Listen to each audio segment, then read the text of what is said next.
Great. Thanks so much. Hi, everyone. My name is Carla Benzan, and I'm a lecturer in art history at the Open University. The Open University has been so proud to be a knowledge partner for IF, Milton Keynes International Festival this year, 2021. So on behalf of myself, fellow panelists, and my co-organizer, Robert Wallace, I'd like to welcome everyone very warmly to Encountering Urban Wildlife. Today's panel responds to Marco Barotti's work, Woodpeckers. This is a flock of robotic birds that have been installed at various locations in Milton Keynes since the 10th of July. Some of you in the audience will have seen the work and some of you won't. So it was suggested that we might show a brief video where the artist introduces the work, and you'll get to see it in situ before we begin. So we'll just play that now.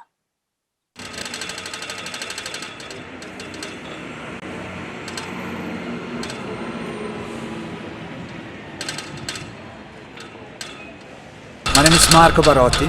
I'm a media artist based in Berlin. So I'm a media artist, and I design kinetic sound sculptures that resembles animals and plants and deal with environmental issues. The project aims to open a discussion with the citizens about electrosmog, and I designed robotic birds inspired by real woodpeckers, able to translate electrosmog into drumming patterns. They are color-coded, so each color does a little bit something different, so they reinterpret the electrosmog in a different way, and they create, let's call it an evolving soundscape in constant transformation with the invisible waves that surround us. I hope they will like it, first of all, and they will appreciate, and I hope that the woodpeckers will be good to them. So anyway, the message behind it is, as I said, to open a discussion about electrosmog. So I hope that step by step, since they stay for a bit, somehow they will create a certain sensibility about it, or at least able to open the discussion about it. Since the whole year was a little bit, the last 2 years were a little bit, let's call them weird. I'm very happy that I made it to the UK. It was not that easy, let's say. So from Berlin to UK, there is restrictions, quarantine, millions of tests to take, and then finally I'm here and I'm outside and the work is there, and we are ready to go. So I'm very happy to be here.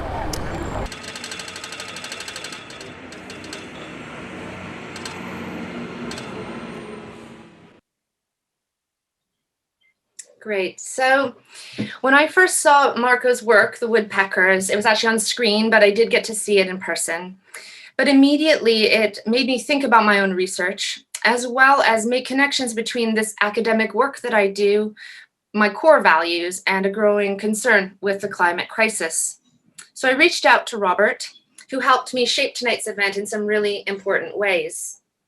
Robert and I work on different research areas: prehistoric art, early modern ornithology. But what we do share is a view that the human and non-human worlds and forms of life are entangled, are interdependent. And we both believe that the kinds of relationships that we form with the wilds, as we're calling it, can have powerful effects. So that change comes, or can come, from paying close attention to the way that we relate to wildlife. This kind of attention can be transformative. It can improve well-being, and it can even change the future of the planet, or so we hope.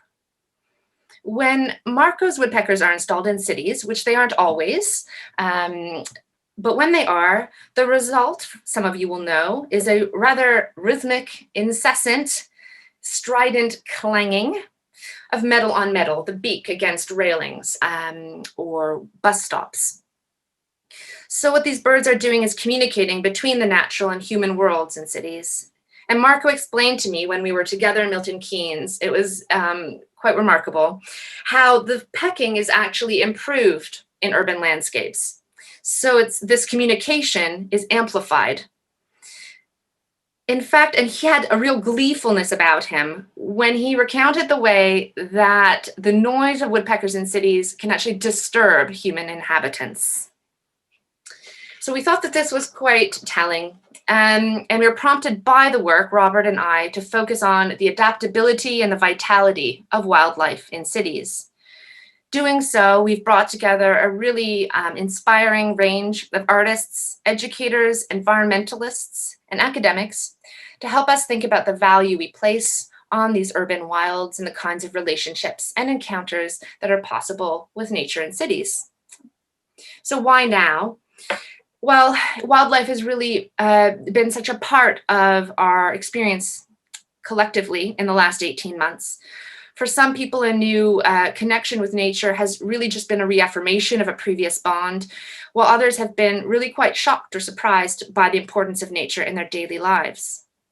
And really, I think that the fact that I've organized this panel with Robert is shaped by my own experience the last 18 months. I'm originally from the west coast of Canada, a place where the driver's licenses read supernatural British Columbia, for better or worse. And so, it's been hard being in South London. And I do remember the silence and the emptiness of the A205 next to my house and really just feeling this spark of hope in that moment and a real peace. So of course the A205 is no longer silent, but the hope really has stayed with me, and it's sparked a new kind of moment in my thinking about my relationship to the wildlife that surrounds me here in South London. Wherever we are, we can choose to shift our view and how to see it.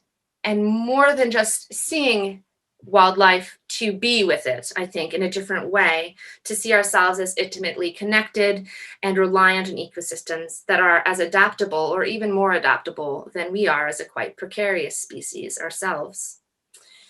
So tonight's panelists have been thinking and working with these themes and these problems for long before COVID came along. And I, at this point, and I'll thank them again, want to thank each of them really in a heartfelt way and warmly for being here with us, sharing your experience and your insight as we try to move mindfully toward a different kind of future. So more logistically and practically, tonight what we'll be doing is we'll hear from each of our panelists in turn, who we've provided them a series of sort of prompts or questions, but it's really just giving them a chance around 5 minutes to speak to their experience and thoughts about the themes as we've presented them. And after that, we'll have chance for the panelists to have some discussion amongst themselves with myself and with Robert.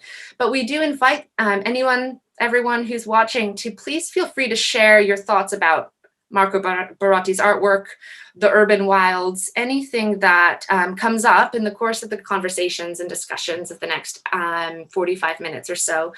If you're watching, you'd need to do that on YouTube or on Facebook, and that'll come through to us. And around in the last 10 minutes or so, we'll bring that sort of to the virtual table, as it were. I'll briefly introduce each of the panelists before we begin, and then we'll have a chance to hear from each of them in turn. So we'll hear first from Judy Wong, CBE, an accomplished artist, an activist and poet, who is the founder of, among other people, of the Black Environmental Network. This is a pioneering organization, and she remains the honorary president. Gordon McClellan will follow her. He's an educator and an environmentalist who leads really inspiring creative workshops around the UK that connect people with the places that they live. Ashley Beolins is a lifelong birder, a nature photographer, very talented, and a Milton Keynes resident with a fantastic blog, Views from an Urban Lake. Then we have Dr. Yan Van Dupen, a research fellow in the design group at the Open University, a colleague of mine who's deeply involved in really meaningful ways in community action in urban allotments and other urban spaces of wildlife. And finally, we'll hear from Professor Graham Harvey. He's a professor in the Religious Studies Department, again at the OU, and his work on animism pays really close attention to different worldviews of what some people call nature, but he doesn't. And hopefully we'll get to that thorny subject in the discussion period. So without further ado, let's get going. I've spoken for too long. We'll start with Judy. Thanks so much, Judy, for being with us. Good evening, everyone. It's great to be with you all. I grew up in Hong Kong, within a culture where people and nature were not seen as separate. Everything, even the rock, was seen as something that was alive. As a child, I trained as a Chinese traditional artist, where the language of elements of nature was used to convey human emotion and valuable states of consciousness. For example, bamboo in storm represents the nobility of the struggle of a human being along a life path. I came to London in 1974, and because of my love of people, part of my work was as a community artist. It was through this experience that I came into contact with the living conditions of disadvantaged ethnic minorities in the UK. I identified with the sadness of their exclusion from the beauty of nature in the city, and I was aware of their vast missing contribution. The rest is history. I was a founder member of Black Environment Network, was its director for 27 years, and am now its honorary president working for multicultural environmental participation. Minorities, including myself, live mostly in cities, so our relationship with urban wildlife is a feature of our lives. One of the most enduring elements of urban life is feeding birds, feeling somehow that we enable them to live well. As you would all know, there are more birds in urban areas than in the countryside as a result of this flourishing relationship. I live in a small block of flats in South London with a communal garden that I care for, and I leave it very wild, with patches of long grass. We have a full range of birds. Our sparrows are so well fed that they have 3 broods a year, and over time, we've grown our very own flock of sparrows that hardly leave the garden. As a result of having such fat sparrows, we also have a sparrowhawk that visits. The beauty and joy of birdsong or chatter is something that's enlivening and diverting, especially during lockdown. Even when I can hear the traffic, the police sirens, and the ambulances in the background as I live on the main road to St. Thomas's Hospital. We also have 2 foxes that live in our massive 10-foot-tall ivy. They're fantastic climbers. I see them sometimes in the early morning and late evening in the garden. I saw them once on a clear night when there had been snow, their bodies silhouetted against the white. One of them caught a rat and swallowed it whole. That was rather horrible, but it brings home their wildness. And it is a fact that they also perform a service in keeping the rats down. I think that we relate to urban wildlife against 2 main contexts. One context is that we romanticize them. We think they sort of belong to us because they are on our home territory, and we dream up stories that we tell ourselves about them. Probably we get more joy and comfort from them through our imagination than from their tough lives as wildlife. The other context is the fact of being connected through a handful of species to elements of wildness, so that we do not lose sight of nature even as we live in urban areas. I think that is very important for us, mentally, emotionally, and spiritually. I think both of these contexts are equally important. I would like to finish my talk by reading a poem about a special encounter last autumn during lockdown. When I found some beautiful small feathers shed by growing young birds in the garden. The poem is called The Softness of New Birds.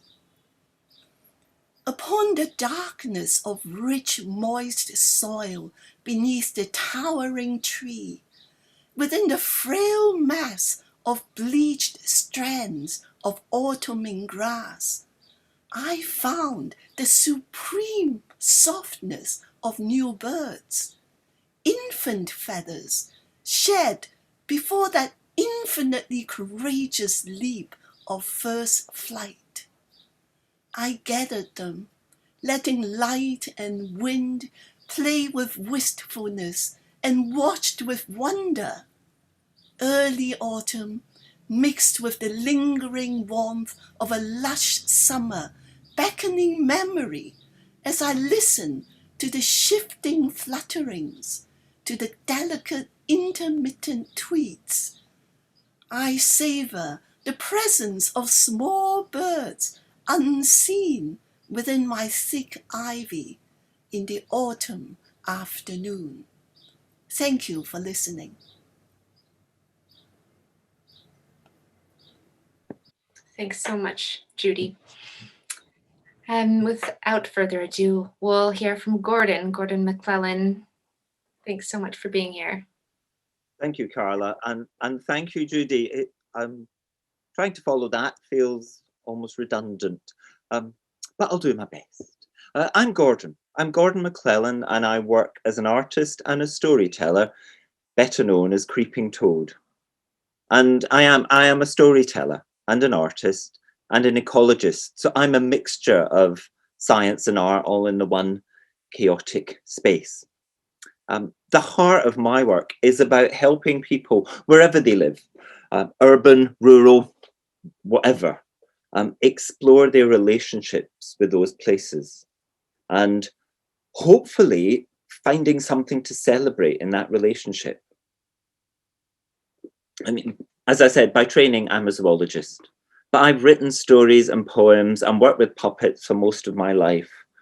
So for me, the fusion between creativity and science has always been there. It has never felt like any sort of conflict or contradiction.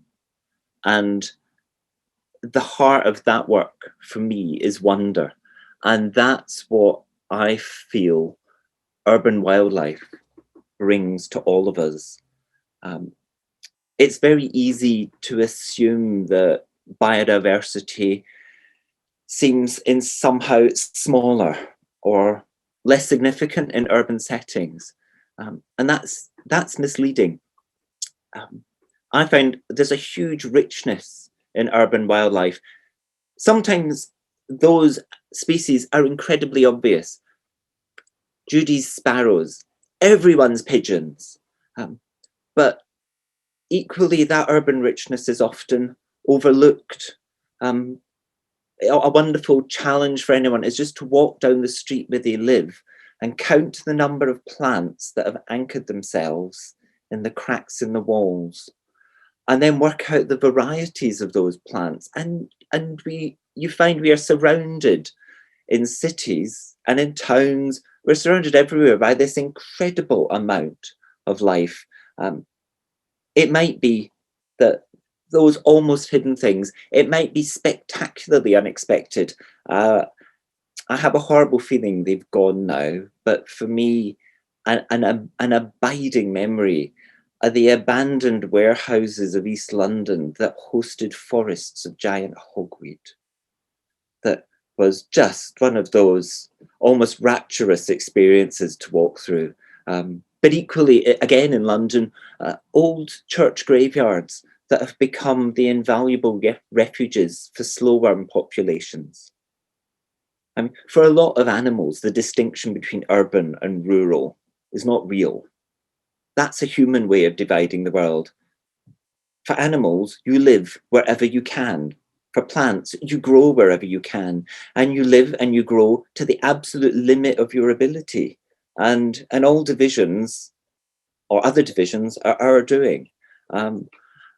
And one of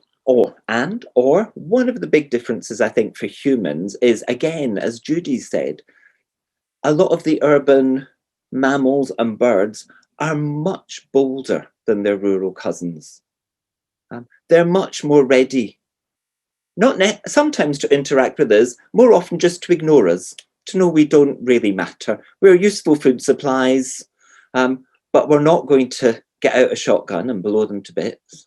So where I live in Buxton, in a small town in Derbyshire, as well as all the urban birds, we have utterly brazen rats that do not give a damn about anyone.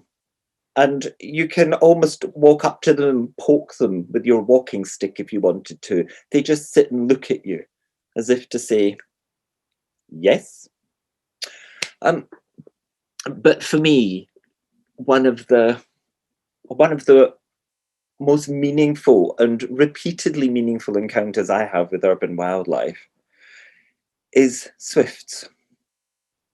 Is that the arrival of swifts in the spring marks the end of spring and the beginning of summer, and that I know all across the country, city dwellers listen for those screams. And from about mid-April onwards, I am always besieged by messages from people saying, have they reached you yet?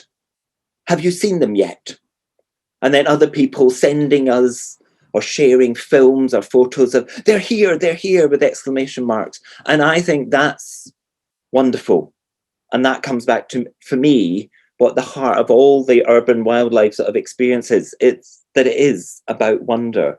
And that when people look at and reach out to the wildlife that is literally on their doorstep, it's about recognizing that to experience wildlife, we don't need to go on wonderful expeditions to hug gorillas, wonderful and delightful as that may be, but that adventurous stories are happening right in front of us. Every animal we see, again, just like Judy said with her poem, every animal we meet has thrown itself out of its nest and into its own adventure. And that's what we can get from that experience of urban wildlife. And I'll stop because I'm a storyteller, so it's quite hard to shut up. So I will. Thank you, Carla. Thanks so much, Gordon. So Ashley, it's really a pleasure to have you here. Ashley is, as I've said, a birder and lives in Milton Keynes and has been on the hunt for our woodpeckers, but has been frustrated in his attempts. So it's really a pleasure to have you. Thanks, Ashley, for being here. Thank you, Carla. Hi, I'm Ashley Bowden. I'm a Milton Keynes-based wildlife photographer, outdoors blogger, occasional blogger mainly these days, and all-round nature enthusiast. I grew up as a birdwatcher. Both my mum and my dad, more so my dad, who's written books on the subject, have an interest in birds, as well as both sets of grandparents. So I was encouraged from a very young age. That love of birds has blossomed over the years into a love of all things nature. And that's taken me places I'd never have been otherwise. From sitting on a small outcrop in the mountains of Madeira, the pitch black skies above and below me, to the back streets of Nottingham in the middle of the morning. I found adventures working with Ordnance Survey as one of their Get Outside champions, volunteering with charities like Birding for All, which is an access charity trying to encourage better access at nature reserves, to being here now with these esteemed people. I've also found a part-time income through my wildlife photography, but nature's given me much more than that, if that's possible.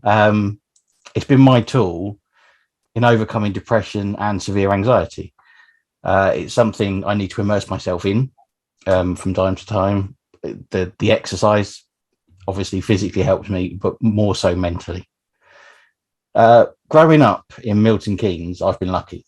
We have so many wonderful places to see wildlife right within our little town, from the wonderful wildlife-rich lakes to nature reserves at Linford, or my personal favourite place, the floodplain forest in Old Wolverton. From pockets of ancient woodland to the linear river parks that meander all through the urban spaces. Where in most towns and cities, you have to seek out green spaces or wildlife-rich areas. In Milton Keynes, you only have to look up to see red kites wheeling above us. I can lie in bed at night, hear owls hooting or foxes screaming. I've seen deer virtually in the centre of Milton Keynes. I've watched a great northern diver, a bird that's usually found at sea, catching crayfish in Caldecott Lake. I've witnessed huge murmurations of starlings at the Peace Pagoda. I've even caught pink and green moths in my garden. So that's elephant hawk moths, if anyone's interested. Milton Keynes boasts 40 species of butterfly, 23 species of dragonfly, I think. I've personally seen over 140 species of birds at just one of the nature reserves, plus loads elsewhere, including all 3 woodpeckers that are native to this country. And like Carla said, I've not seen the visitors, the metal visitors. Despite looking, they've been kind of elusive, like many birds can be. There are countless insects, wildflowers, mammals, etc. So unlike most towns and cities around the world, we don't have to search out the urban wildlife. It's all around us all the time. I've tried to think of one standout moment I've had with nature in an urban setting. And with so many, it's hard, I'll be honest. I thought about a time I watched a hoopoo, which is an exotic looking pink bird, right in the centre of Milton Keynes, literally where the COVID test centre is currently. I thought about a time I visited Felixstowe Docks and saw a slightly oiled snowy owl, a very rare visitor. I even consider a time I had a sneaky wee and scared a stoat half to death. But then I thought more about the feelings that I've been given by nature. And one of the most standout moments to me actually occurred earlier this year. To set the scene, I spent 2 long afternoons in January, stood in a very wet, muddy, waterlogged field. To my left, beyond a thick hedge, there were some more equally damp fields. To my right was the North Bucks Way, and then the construction of White House, one of the new estates. Behind me was a field I just squelched my way through, a few trees, and then one of Milton Keynes' premier secondary schools. I have to say that my daughter goes there. In front of me, there was a rough field dotted with ditches ready to soon grow into yet another housing development. And this was the location that a couple of shorted owls had taken to spend winter. At the end of the second day, it was dull, cold, dreary, and I'd spent it standing just staring across wet grass. And as I was ready to give up once more, the sun broke through the clouds just in time to fill the fields with golden light of a winter sunset. A brief moment of the beauty of nature, which just warmed me and made my day. But then turning back to drive back through the field I'd walked through, one of the owls flew up out of the grass that I'd been stood in the field next to. So I don't know how long it had been there. It was joined by the second one. They flew around, they hunted, they dropped into the grass a few feet from me, flew up again, all the time with a backdrop of the construction of Milton Keynes. The juxtaposition was wonderful with these enigmatic birds. And just to remind me just how special nature can be, as I was leaving, one bird perched midway up a tall oak. Sadly, it's an oak that's no longer there. I walked past it the other day and it's gone. The glorious sun turned the sandy yellows and rich browns of the feathers into gold. And the sparkle coming from the owl's eye was just wonderful to see. It was felt like a real gift for my efforts and was a perfect way to the end of the day. And I think now, me talking.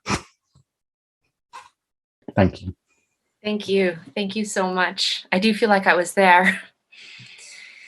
Yan, thanks so much for coming, for being with us. And I really can't wait to hear more because I have heard bits and pieces in the last year. So thanks so much for coming along. Thanks, Carla. Thank you also, Judy and Gordon and Ashley. Hi, everyone. I'm Yan Van Dupen. I'm a research fellow in design at the Open University. And I have a background in geography, and in my work, I engage with and think about social life in cities in the widest sense of the term social. So in that, I include also animal and plant life into this definition of the social. And my ethnographic research into urban gardens in London, being allotment, community, and guerrilla gardening practices, seeks to understand the complex entanglements between animals, plants, and humans in the city.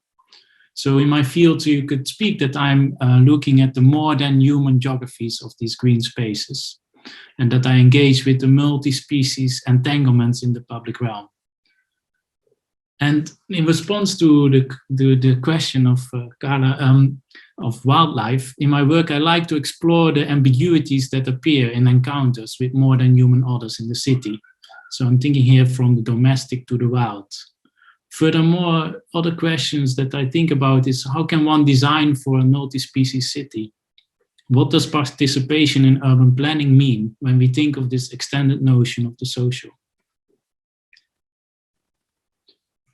City dwellers, and thus also its gardeners, continuously negotiate the density and diversity of urban space. And while this condition of thrown togetherness, a term introduced by the geographer Doreen Massey from the Open University, this thrown togetherness of space in the city offers the possibility for surprise and play. It also involves a risk. And engaging with these proximities makes encounters with wildlife in the city different to the countryside, in which in the countryside, more often than not, there's more space and time for the dance of relating between humans and more than humans. So in this proximity, there are new forms of coexistence may appear, new forms of relationships, codependencies. And Judy already alluded to this. The urban fox appears to be an elusive figure in this sense in the public imagination, a wild animal that roams around freely in the city. The figure of the urban fox can be seen as sitting in between wolves and dogs on a continuum of wildness, ownership, and controllability. And for now, I want to share with you a short tale from my fieldwork at an allotment site in London. It is February, a winter morning at the allotment site. Whilst Pete and I chat about the poor weather of the last few weeks, a fox approaches us.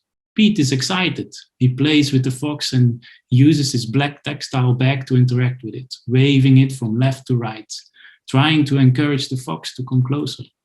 The fox looks and comes a bit closer, but stays some distance away.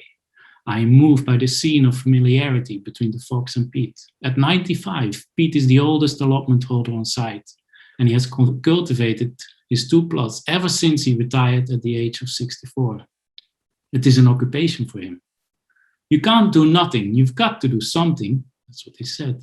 He's a widower and he has used to have 5 brothers.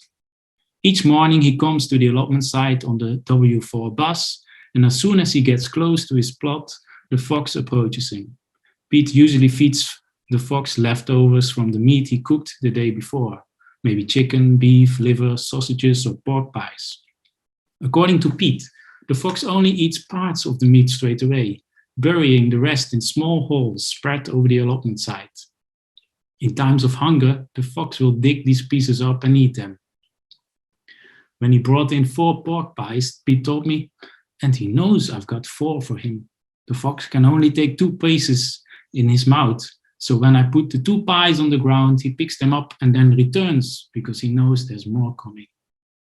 This illustrates that the fox and Pete have become attuned to each other, that they're sustaining some sort of relationship. Pete cares for the fox, and the fox can often be found close to Pete, sitting next to him when he's working the plot, as allotment gardener Ben told me. The sense of caretaking maybe comes across most strongly in Pete's act of feeding the fox liver, to which he had added antibiotics to keep him fit. By giving the fox medicine, Pete expresses concern for the fox's health, but he might actually disturb the fox's well-being because the animal is not used to receiving such drugs. Sometimes, though, the fox does not turn up, and Pete is left with the food in his bag. He wonders where the fox is and whether he's fighting with some other foxes somewhere. One day when I met Pete, he had a bag full of sausages, but no fox appeared. I sensed the sadness in his voice.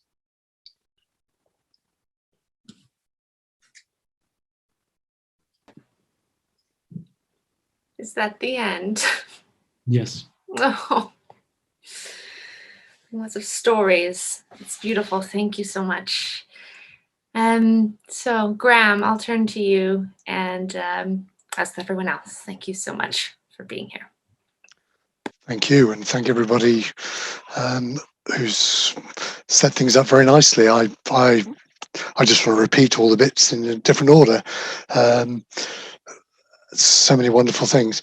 So Yeah, so I work in religious studies at the Open University. Most of my research is with Indigenous people, Native Americans, Maori, and others in different parts of the world, including communities in Britain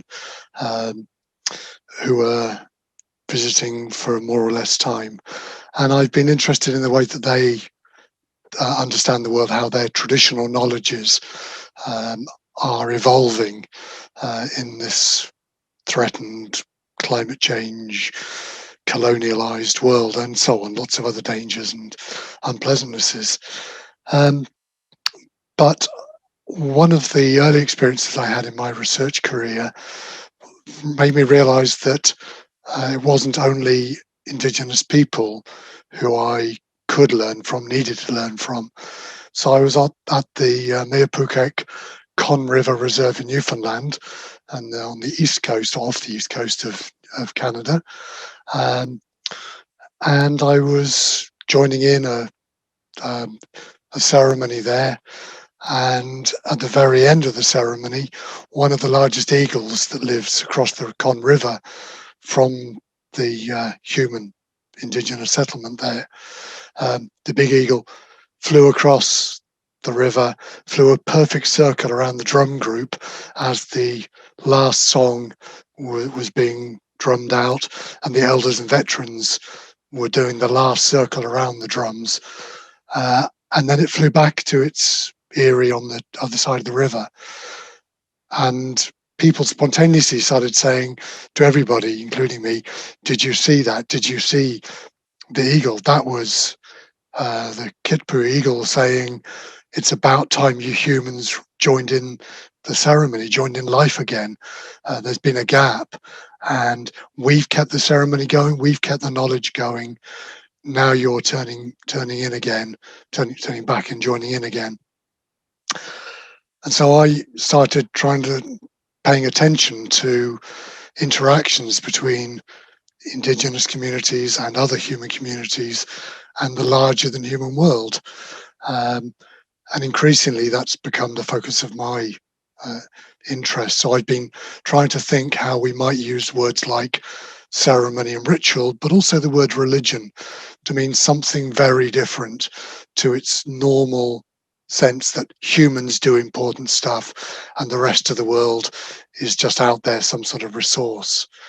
So instead, as Carla said, I don't find the word nature at all helpful because it suggests that there's a human cultural world, and then there's this inert resource area called nature that has no great interest apart from being used for food, for, it can be mined, chopped down, whatever, and there's no ethical or relational necessity to engage with it. Very different to most Indigenous human communities who regularly say thank you and regularly say sorry and regularly say we need to take your life in order to feed our guests, but we won't take all life. There's got to be a limit. So I've been looking at how that works and finding that it's true elsewhere too, that the world adjusts to the dominance of humans, as everybody has said so far, by turning into those spaces that we think are our cities and making them their homes. So although I used to live in a village at the edge of Milton Keynes, I've now moved to Northumberland. I too look out for not just the swifts, but the sand martins and the house martins who have made what I think is my home into their home regularly. So I've been impressed with the change from looking at the red-tailed kites around Milton Keynes. I live near a place where there are peregrines, as well as the sparrows and the house martins, the sand martins down by the River Tyne, and so on. So the point, as everybody else has already made, that in some places, some ways there's more life, more diverse wildness, if you like, in what we think of as urban spaces in the cities than there is in some of our villages. So I'm surrounded by barley fields at the moment, waiting for harvest. In most of those fields, there is only one kind of life, barley. Whereas in the town, there's a lot more diversity. So it's well worth celebrating, and that includes our garden spaces, but it also includes our homes. I'm going to end on that in a minute or two. But okay, so we were asked to talk about a meaningful encounter. So back to Milton Keynes, I had an amazing encounter. I was walking around the outside of the Open University campus, and there's one of those streams that flows off the Great River Ouse. And I was watching a heron, wondering what it was watching, and then realized that the heron was watching a family of otters, the two adults pushing the young ones up against the stream. So I had no camera at that moment. I came back the next day with a camera, no otters, but it was a great moment for me. I'm also, as most people who know me know, obsessed by hedgehogs, both in wilder places. When I'm camping, hedgehogs can seem to nestle up against my sleeping bag, my wild camping moments. In gardens too, hedgehogs are great, so helping us to eat the slugs.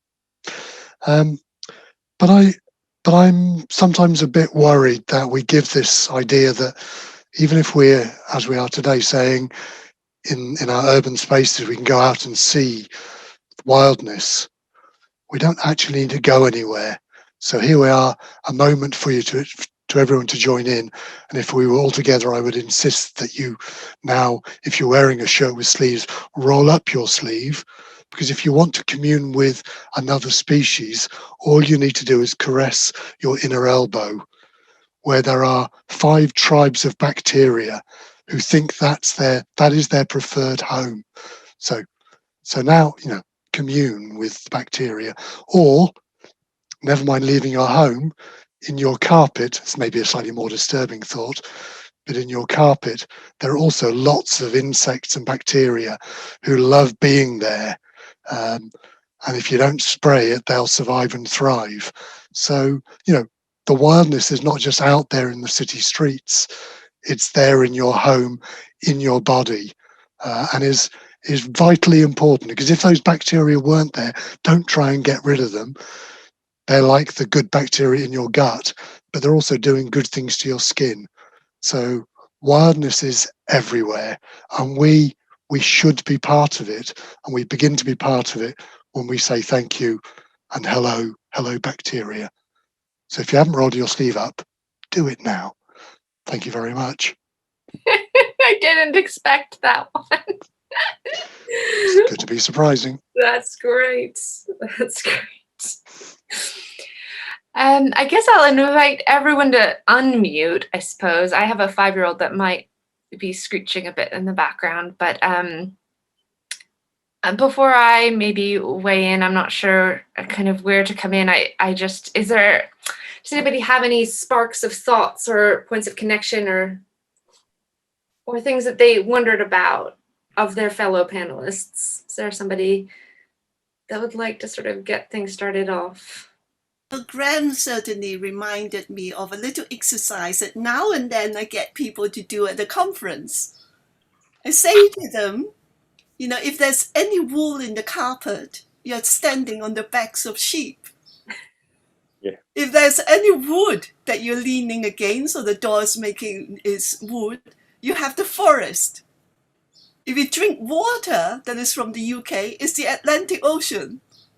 And before you know it, you're in a landscape, that you're always in the landscape. So this illusion that all the materials around us, somehow urban, man-made and all that, they've all been ripped out of the earth. Even the things we associate with computers and all that, metals and so on, they're ripped out of our mother, the earth. So we're surrounded by both living and non-living things, and we are in the landscape. So thank you for reminding me of those thoughts, Graham. Thank you. And don't forget that also the air that's been breathed in and out by other creatures, and especially by the trees and plants that we desperately rely on. So, yeah, there's nowhere to escape from if you want to call it nature. It's just happening, and we're part of that thing. We need to stop that human separatism that leads us to be so destructive, and rejoin these celebratory worlds. So, thanks. I also want to thank Graham, because after spending so many years in the UK, finally this riddle of why the UK citizens love carpet so much has been resolved. That it's actually to encourage wildlife. So this is really major insight for me tonight. But I was also wondering. I was started also to think of Marco Barotti's work, and also now we're talking about materials. And I noticed that his woodpeckers are mostly are attached to metal. So I wondered what the reason for that is. It's something that intrigued me, that if he has also experimented with wood or with other sort of surfaces, and what the sound effects are, and also maybe the kind of marks, the kind of inscriptions that it leaves. So that's something that started making me think. And something else also in terms of thinking about foxes, and what Judy also alluded to, and I also really was moved by Ashley's description of being at night in bed and kind of feeling the kind of wildlife, being surrounded by that. And he alluded also to the foxes screaming. And just thinking back to the artwork again, I think foxes as in some ways, because the woodpeckers of Marco kind of make audible the air pollution, the waste.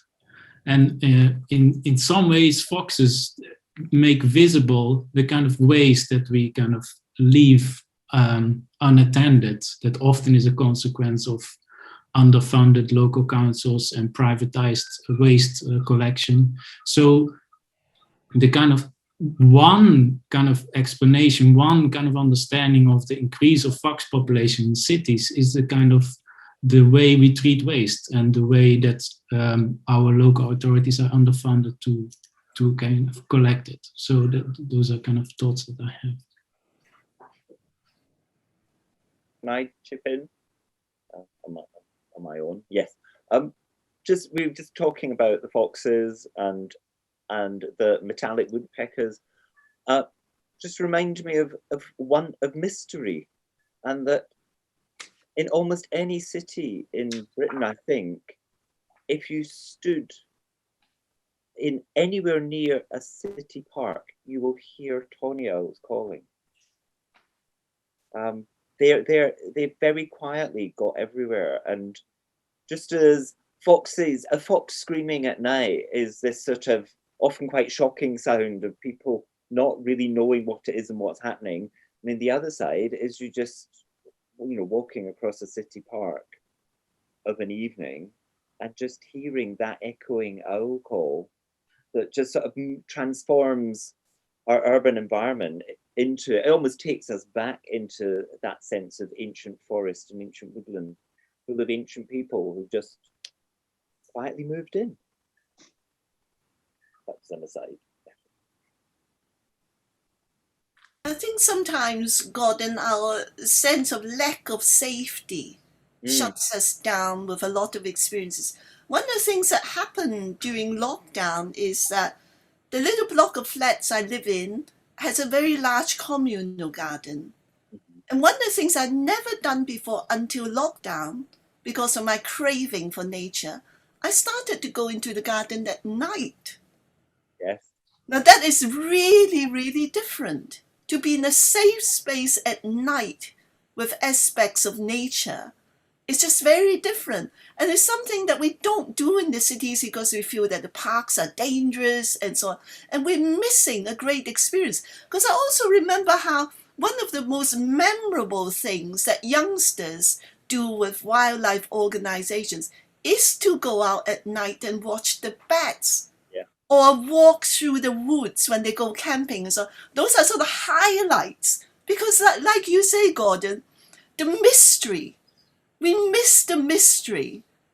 And I think that mysterious side and that abandoning of our intellect and so on, that darkness and all that evil, also brings us perhaps back to what maybe was a richer kind of experience when it was sort of hundreds of thousands of years ago, that we had a continuity of experience every day. We experienced being outside during the day, and then we experienced being outside during the night.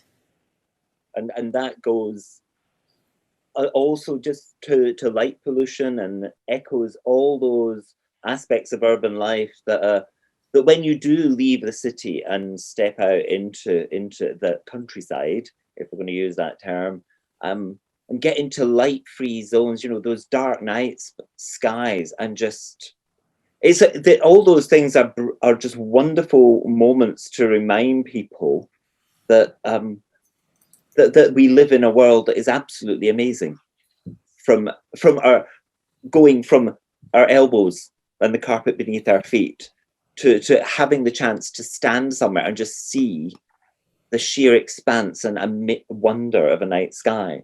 And I think those are the things that mixture of experiences, from the very intimate, very immediate, there in front of us, to how we facilitate the wider moments, I think that's really important, and that needs to be built into how we relate to our urban environment. That's why I love your work, Gordon, because it's very much about opening up the senses and opening up a bigger range of perception, really. We tend to shut ourselves down so much. Our lives are so busy. We're concerned with things that just distract us, so that our environment, like Graham was saying, that you don't notice that all the things are on us and in us and around us. Instead of that, we are kind of very bleak kind of functioning brain, and our physicality and all that is always taking a kind of backseat, isn't it? Mm-hmm. I want to maybe ask Ashley to say a bit more about this experience of waiting in relation to this kind of nurturing this attentiveness in the urban and for wildlife. So I wonder, how do you plan that, and how do you set these boundaries for yourself? And I just wonder if you could say a bit more about this kind of these 2 days that you spent in January. How do you set that aside, and how do you experience that? I guess with things like the owls, I knew they were there, so it was just a matter of having to wait until they turned up. You can't guarantee anything's going to be where you want it to be when they're wild creatures. Yes. So you just have to learn to give things time. I've learned over the years to be a very patient person. I mean, I can sit somewhere for hours on end, so it helps. I'm fortunate that I work my other life. I work shifts, so I have plenty of time off in between to do these things. But it's about knowing where things are, obviously, especially in more urban environments. You can have some amazing wildlife experiences just right in the heart of a town, as long as you know where to look. Obviously, there is nature and wildlife everywhere around, so I agree totally with Graham on that aspect. We shouldn't separate ourselves one iota, because we are part of nature. And I found from a personal experience that a separation from nature in that respect, for me, led to real health issues. And that's I mean, it all leads back to all the conversation. It's all about learning to find those elements of oneness almost with the world. Actually, I really like you to talk about looking, because your job with being a photographer, so much of it is really about looking, and you must know so much more about looking than any of us. I don't know that I do. I guess so. I learned maybe seeing rather than looking. I don't know. I think the seeing includes other senses as well, as you described, the kind of like listening also. So I think Definitely. There's a lot of nature that you'll only ever hear. Also, wildlife, not nature. So you do have to learn to listen. You have to learn to look. You have to learn to anticipate where things will be at times. Go to the swifts that were mentioned. Yeah. There's no point going looking for swifts in the middle of winter. You might find one if you're lucky somewhere. It's very unlikely. But yes, it's knowing how the cycles of nature work, what times of year they're going to be in places that they're going to be in places. It's something that, I mean, it's hard for me to say how I've learned to do it because I've just always done it. I mean, literally, I don't remember a time I wasn't looking at birds and wildlife. Other people I know have come into it later, and they marvel at the fact that they're seeing things for the first time that I am almost blasé about at times. I shouldn't be. So that's a failing on my part. But it's I've totally lost my train of thought on that. I've been looking for a place to come in, so can I? Please do. I'll save you. I had lost a thought when I was touching my arm, Graham, and then I remembered it kind of coming out of your conversation together, everyone. And that's something that someone told me once about sloths, which is that they are so still and so slow that moss and whole ecosystems sort of live with them. And it just does strike me that there is something about time here and the types of time that we're afforded in our 9-to-5 jobs or in our shift work to wait. And the seasonal times that, you know, all of a sudden I think I'll never forget, spring will always be spring 2020 for me, in a way that it really was this encapsulated season in which there was birth and there were 3 broods of pigeons in the neighbor's eaves and things. So this idea of there being kind of a time we can go back to thousands of years ago before light pollution, I think these are all sort of, it's a nice way of thinking about the ways that we connect, is to think about it as shifting our relationship almost to time itself and making time for those kinds of connections. You know, it just seems quite normalized in a way. The lives we live now. I was really struck. I have a 5-year-old child, and we have an encyclopedia of outer space. And the blasé way that this encyclopedia just presented the light pollution as a statement of fact. And it showed from a distance, speaking of Gaia and Luke Jerram's work that's been on at the festival as well, it just showed the earth lit up, and it was as though it didn't matter, or as though this is something that children should or would just accept as fact, which it struck me as a terrible thing. I'll just go quickly back to the artists, though. I think, Yan, you had some really nice questions and sort of thoughts about Marco's work. Marco's made an incredible series of swans, the woodpeckers, that are made out of waste materials. They are always made out of waste materials. So I think that's really key to his practice. And he has a recent series of clams made out of recycled bottles that I believe what they do, it's easy to find online, but what they do is they take the data about ocean plastic pollution, I believe, and sort of marshal it, transform it into the rhythmic sounds of these tapping shells on seashores where he's installed them. So this is something that the artist has been really investigating and is really central. He'll be, I think, thrilled to know that you picked up on that aspect of the materials. And I haven't been to see it, but it's he has a flock of woodpeckers at the Summer of Sounds, which is a series of art installations in nature.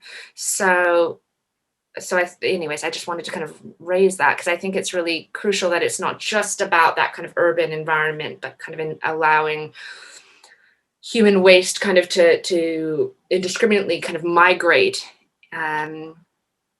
There was one other thing I was going to say about that. Oh, right. Is that during COVID, he speaks in the interview, which you can see online, an interview that, or a conversation I had with him and a colleague, an OU colleague, as well as Anna Berry, that he spoke about the effect of COVID-19 on his practice. And a piece that he's made out of that time is a piece, and I'm not sure, I haven't looked it up and I haven't seen it, of course, but it's about moss and the growth of moss. Which I find, being from Vancouver, moss just grows absolutely everywhere. It's between all the cracks.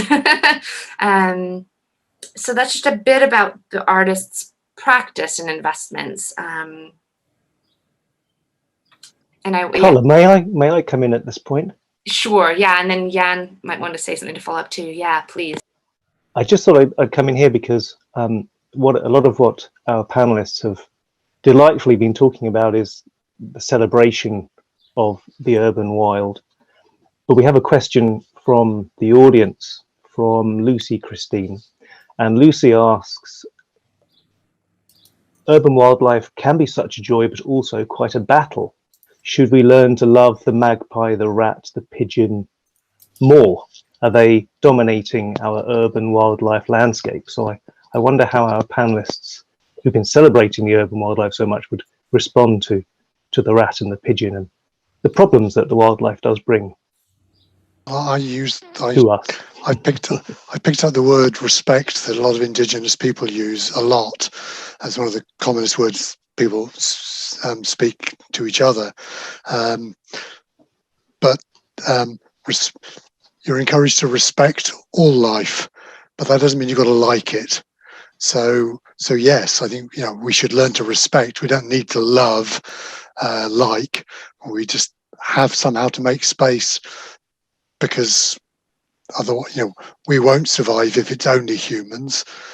We need that diversity in order for the world to carry on. Sorry, I just got distracted by small rainbows. The sunlight, the sunset is catching. It's rather weird. Never seen it before. Sorry. So yes, respect doesn't necessarily mean like. Yan, did I see you wanting to come in? Yeah, if I may. Thank you, Lucy. I think you raised a very important point. And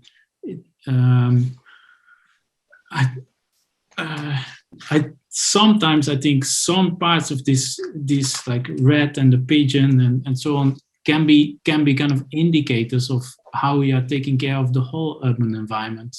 So I think sometimes observing that kind of excessive rat growth or excessive pigeon population should be a lesson for us for how we kind of can shape our urban environment, and do we actually need to divest from oil industry and actually look at creating more public spaces that are looked after and where there's not unnecessary waste material, etc.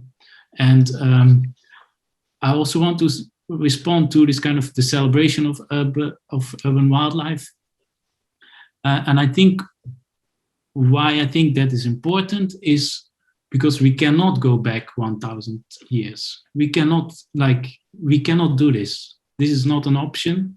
So instead, we should actually think about these new urban natures that are appearing, these nature cultures, and kind of see the aesthetics of that and kind of enjoy the kind of new codependencies that are there, whilst not being blind for also the toxicities that can appear, or for the life that dies with other life thriving. So I think it's important to kind of acknowledge that we cannot go back, that we kind of find new ways of thinking of our current living environment. And in response to Marco's work and this kind of how sometimes wildlife is not welcomed, in my work at an allotment site, the allotment holders used a lot of waste materials to deter birds. So they actually didn't want these birds there because they would kind of pick away seedlings and mess about in these like just planted lettuces and so on. So they were very kind of creative and elaborate with using waste materials like torn plastic bags that are like flung in the wind to kind of make deterrents for birds. So yeah, it's good to kind of think also about ways when the wildlife is not welcomed and how we respond to that. It's almost... I was going to say, if I may, further to your point, Yan, the reason we have a lot of rats and magpies is all the food waste we have.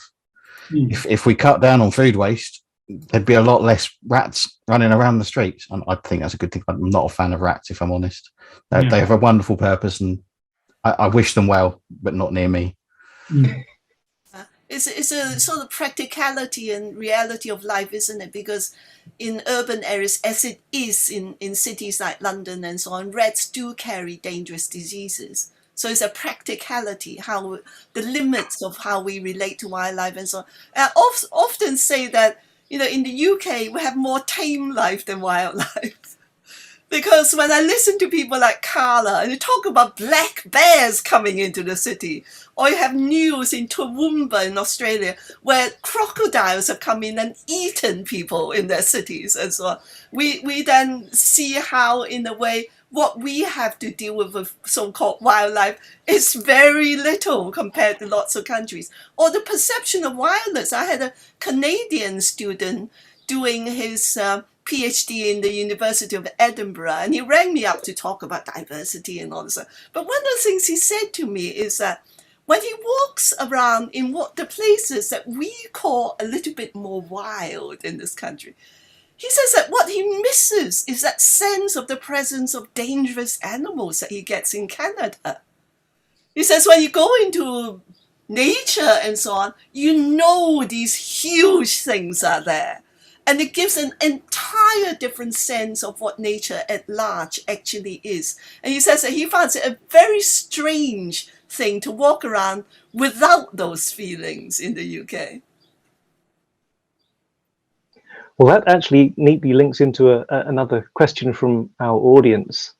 Thank you, Judy, which is from Monica Ferguson, who says that she's watched increasing numbers of deer and foxes at the Stables car park in Milton Keynes as the housing developments have progressed and our location is transformed from a rural village to part of the city sprawl. So will these creatures survive in the area, or will they move on? I could tell they'll definitely survive. They do in Milton Keynes. They're everywhere. Both deers, foxes, badgers, otters. We've got so much wild mammals in this part of the country. The problem with deer in particular is that we don't have any apex predators in this country. It goes back to Judy's point from our friend in Canada that, there's no danger because there are no apex predators. There's nothing big that eats a deer. Apart from us. Apart from us. I've got a good question here, which I think relates to all of you and the sorts of work you're doing in terms of making connection with the urban wild. And this one comes from someone called N, who says, our children are better able to recognize corporate logos than their native wildlife. In light of this and the threat posed by climate change, how does education need to change? Gordon. Outdoor learning is the key, really, isn't it? And taking children out as part of their education instead of everything in boxes and books. Because I have a friend, David Good, you might have heard about him. He's a great urban ecologist and for many years ran the London Urban Ecology Centres and so on. And he kept records. And I remember him saying, I don't know the exact figures, so it goes something like this. There's something like 30 years ago, he observed that if you saw a heron in the distance, it can see you. And at about 75 feet from you, if you're approaching it, it will fly away. He said that by the end of about 3 decades, you can get up to about 15 feet before it flew away. So, it's not just us relating to wildlife. Wildlife in the cities are changing their relationships by the way we act. And I think that is very interesting. And there are sparrows and so on that are so tame in St. James's Park. They will come and feed on your hand if you hold out bird seed and so on. So the relationships have become very different. And children especially are very impressed by being able to feed birds from their hand. Can I come in? Yeah, please, Gordon. I was going to ask. I mean, I think Judy's right. It's about encouraging outdoor education, but I'm also increasingly wary of the children don't know what statements, because I think children know a huge amount, and we don't always acknowledge it as adults. I've just done a series of storytelling about tree sessions in local schools here, and in part of that is just chatting, getting children chatting to me, telling me about the trees they know. And no, they might not know the names, but then you get caught up in whole debates about, well, who cares about the names of things anyway? But they knew where to go to find conkers. They knew which trees, quite specifically, which trees were the good trees to hang rope swings from, which were the good woods to go and hide in and you didn't want grown-ups to find you, which were the best woods to ride your bike through.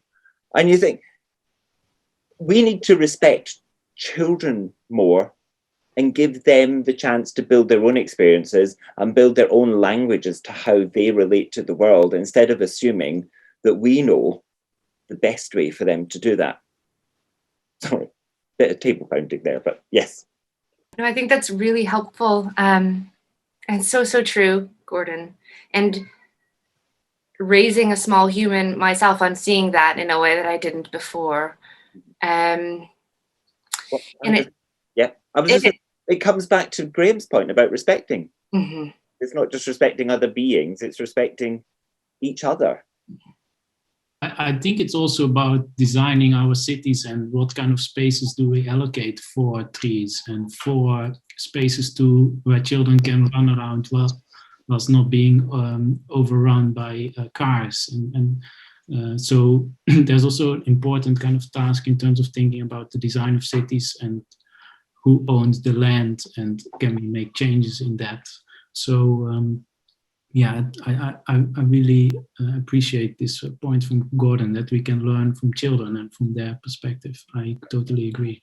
But it's also about redesigning our education system. So I celebrate what children and teachers of children do, but universities sometimes are deadening places where some of our colleagues, nobody in the present company, forget the wonder and the mystery, and they seem to want everything in neat boxes and tied down.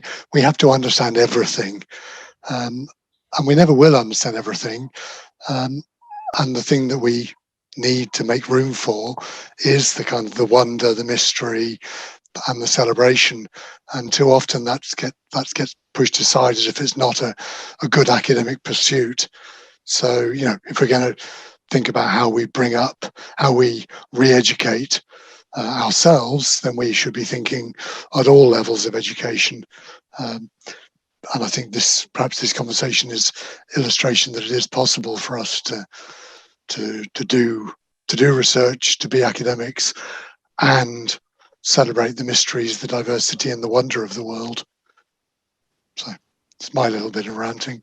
I'll come in after Yan. We'll maybe end with Yan, and then I'm gonna say a few things before we end for tonight. I just want to come back on the point that Carla made about time, and also we were talking about whether to go 1,000 years back or not.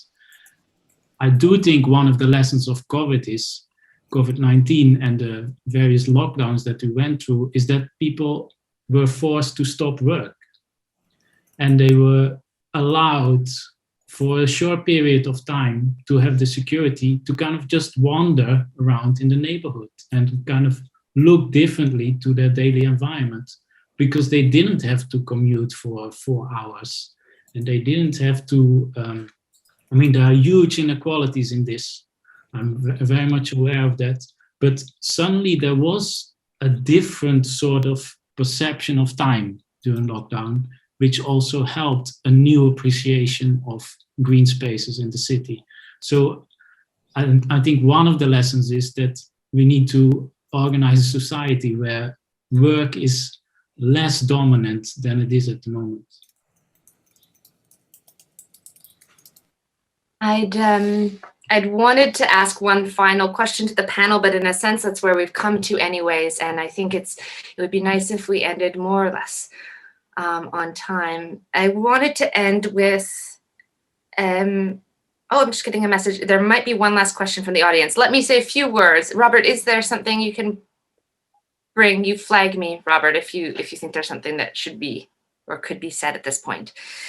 I wanted to end by maybe asking what each of the panelists would hope for. And I don't know if we really have time to do that, and maybe it doesn't matter in a sense, because I think that's kind of some of what we've been talking about already. And the two things that maybe struck me most are wonder and playfulness and wonder. What strikes me from the conversation about listening to children and respecting young people's view of the world, the knowledge that they bring, also brings us back to where Judy began, which is widening access to these spaces, and wondering who is in the allotments, who has the stability of a job and home ownership potentially to get on a list and wait 10 years to get a space. I mean, these are real concerns. So I think what we would hope for, it sounds like, is wonder, a kind of space for playfulness, time for playfulness maybe. And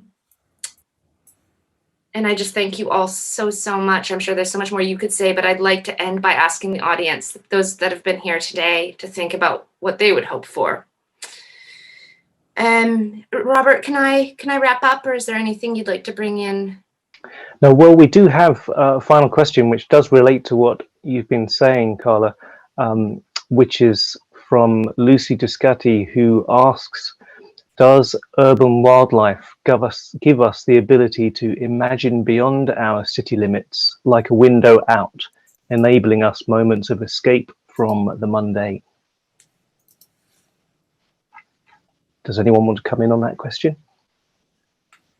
How about yes? I thought you might say that. Hope so. Yeah. Well, as a rural country dweller, sometimes I think you've already got more diversity of wildlife in those urban spaces. The window looking in might sort of remind us to stop treating the countryside in this appalling way. Rewild. I mean, not necessarily in the extreme way, but farm with a respect for the rest of life. Leave some corners at the very least, and so on. For me, there's a cultural aspect to it. Being Chinese, I grew up with the idea that if you have one plant, you're linked to all plants in the world. If you have one animal, you're linked to all animals. And because of that, I've always had a very expansive experience of nature. And I think that how we frame things either limits or creates our freedom in the way we make relationships.